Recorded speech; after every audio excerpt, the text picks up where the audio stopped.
Hello guys, it has been a while, but I would like to take a little video again and talk about the ultimate DriveShaft. I think I will do this in little snippets, so if you're on Instagram you should be able to swipe left and right to see the individual key elements, I hope so, of this little fella.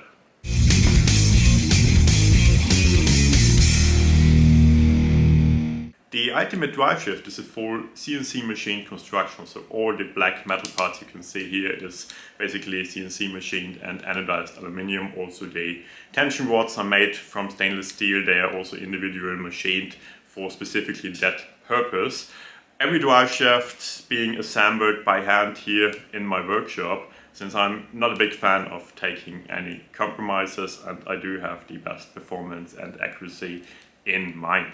As you can see, it's supported by ball bearings. Unfortunately, throwing ball bearings on a construction isn't the holy grail. You have to be very careful how to assemble them and also how to prepare each individual fitment. So all the joints are assembled in a way that there is no tolerance in any direction, which not only guarantees a very smooth operation but also prevents the DriveShaft from developing any play in the long run. So by now I can happily say that the joint construction, which has never actually changed over the last 10 or 15 years almost, is bulletproof. So there are now DriveShafts out there, my very early developments, which are now I think 15 years old, which are still doing great. All the other details have changed and improved over the years ever so slightly, but this key element has stayed the same and has proven to be the right direction.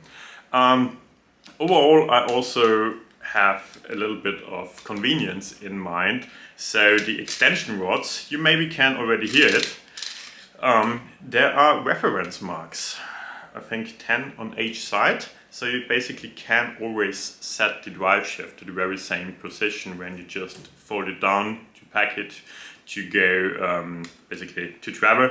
And if you want to set it up again, you can either count the lines, or if you listen, it also clicks into place on every line. So even in a very dark environment or blindfolded, you could set up the DriveShaft the very same way over and over on both sides, obviously. So the entire possible minimum and maximum length is featured on my website when you look up this little fella.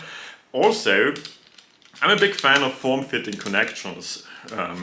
That has been proven the right way over the years. So this whole CNC machined extension bar has, in simple terms, a triangular shape, which means as soon as there's pressure coming on top from the screws, this whole joint, the extension rods, will be perfectly aligned and form a solid connection. So you have to trust me on that, but even if I just tighten them by hand, so they are now finger tightened, I cannot push or pull this extension bar in, and there's also no give. So as soon as there's a tiny little bit of additional pressure from a drum key, you're good to go and you have a reliable and perfectly straight connection all the time, over and over. On the connection and towards the pedal, I have different version depending on what pedal you have. So there is the universal connector, which is basically a round connection with a flat surface on top. This one fits most pedals such as Tama, Pearl, Mapex. Every pedal with a round connector and the flat surface on the top will have the option to be compatible with this type. Then there's a specific version for the W. The W has a square connector of I think 1/4 inch.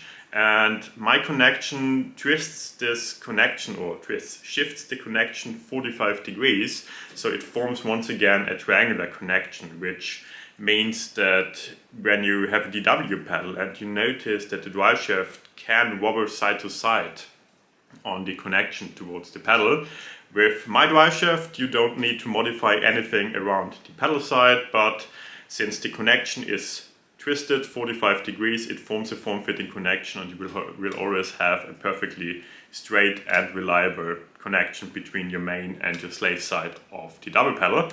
Then there is a version specifically for axis pedals, which has the hexagon connection and also the option of twist or basically rotate one end of the drive shaft.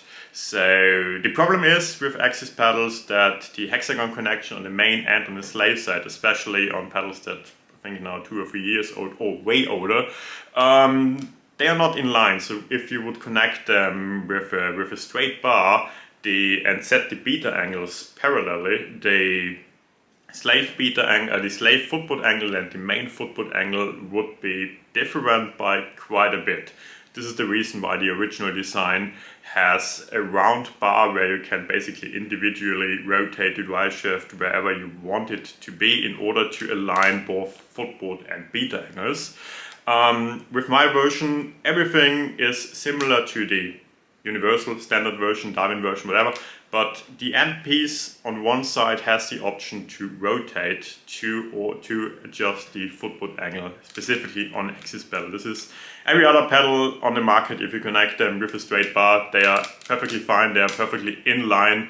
Only axis pedals has the requirement of doing that. So this is the reason why the axis connection on my Ultimate Drive Shaft looks a little bit different. And last but not least, there is also a version for trick pedals, which is based on the universal version. So if you get a trick version, you get the universal version and one additional part on one side that connects to the main side of the double pedal. The slave side of the double pedal has also the semi-round universal connector. The main side is a bit different. And of course, then last but not least, there is also my very own connection, which is used on the Darwins and on the Phantoms, which is based on a triangular form-fitting connection towards the pedal itself as well. So the benefits you have from the extension bars, you also get towards the pedal, where basically if you tighten all the screws by hand ever so slightly, you will end up having a very perfect, solid and reliable connection as it should be. I don't know why the camera is getting out of focus. I'm maybe not that good with filming videos. I'm sorry for off topic, but that's basically it. One thing I want to mention and point out is that since I get these emails every now and then, if you have already purchased an Ultimate Drive Shaft, or if you're going to purchase Drive Shaft to upgrade your current pedal, whatever it is, it's an Iron Cobra or whatever, and if you consider upgrading to a Darwin or to a Phantom at one point, you can reach out to me via email and say, hey, you already have the Drive Shaft, you would like to continue use it with the new pedal you purchased, then of course you can purchase a Darwin or a Phantom without a Drive Shaft from me. The price obviously will also be one Drive Shaft less. On the downside, you have to email me for that. I cannot set it on my website. The website is silly looking and overcomplicated as it is by now. I'm sorry, I'm working on a new version. But you can of course order a Drive Shaft, you can of course order a Darwin or a Phantom without a Drive Shaft, and I will simply pack the connectors, the end pieces, for your current Drive Shaft to retrofit and to be compatible with the Darwin or the Phantom. Basically they have the same connection.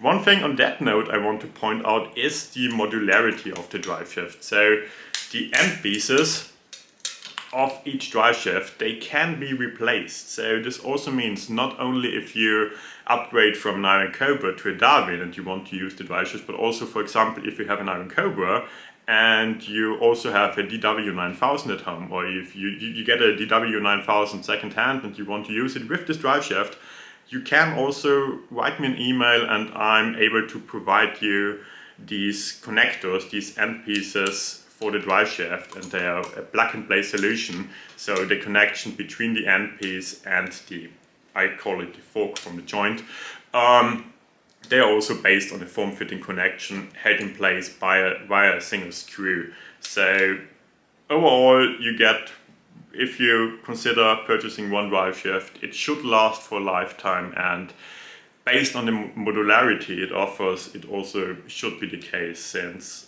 if anything goes wrong, if you end up with another pedal, if you wish to upgrade to a Darwin, you're always able to use this drive shaft. I hope I don't have to mention that if you have any questions, if you need anything in mind, please feel free to reach out to me.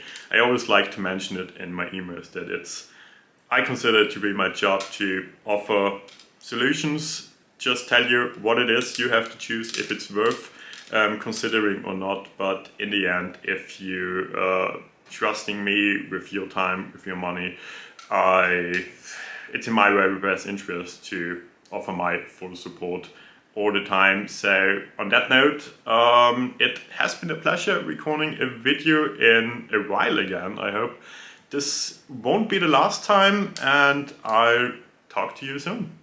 Cheers.